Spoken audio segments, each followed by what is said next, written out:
SIR এর নাম বাদে কাকদ্বীপে উত্তেজনা। কাকদ্বীপের রামগোপালপুর পঞ্চায়েতে একেবারে বিক্ষোভ, টায়ার জ্বালিয়ে বিক্ষোভে ফেটে পড়েন স্থানীয়রা। 191 জনের মধ্যে এখানে 181 জনেরই নাম বাদ গেছে। বিশ্বজিতের সঙ্গে কথা বলবো। বিশ্বজিৎ, এই 181 জন এরা এসআইআর হিয়ারিং এ গিয়েছিলেন, নথি জমা দিয়েছিলেন, তারপরেও নাম বাদ।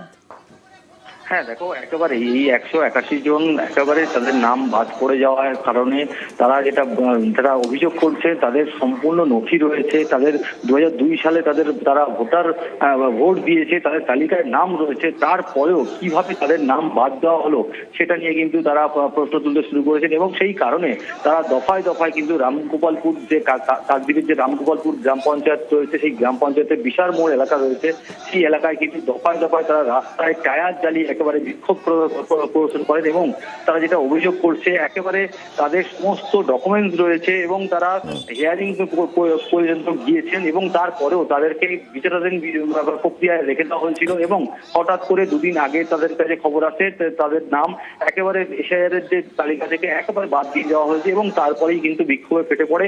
এবং এই মুহূর্তে তারা চাইছে তাদের এই যে বিষয়টা আবার পুনরাবৃত্তি দেখা হোক এবং তারা যেন ভোট দিতে পারেন এই 2026-এর যে বিধানসভা নির্বাচনে, এবং সেইটাই কিন্তু দেখা হোক। সেই কারণে বিক্ষোভ চলছে।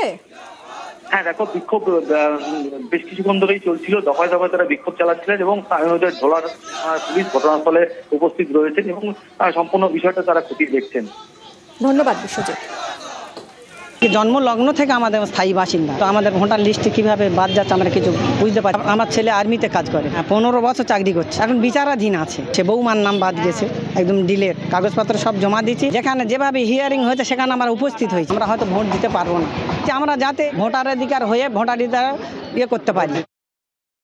2002 সালে আমার ভোটার লিস্টে ছিল, বিচার সঠিকভাবে জাস্টিফাই না করে মুছে ফেলা হলো। বিএলওকে জিজ্ঞেস করি, বিএলও বলছে আমাদের কাছে সেরকম ইনফরমেশন নেই, অনলাইনে বলছে অফলাইন করুন, কিন্তু অফলাইনে কি করব সেটা আমরা কারোর কাছ থেকে সঠিক উত্তর পাচ্ছি না। আমরা এখানে বাংলাদেশি কেউ নেই আমাদের ভোট দেওয়ার ব্যবস্থা করে দিচ্ছে।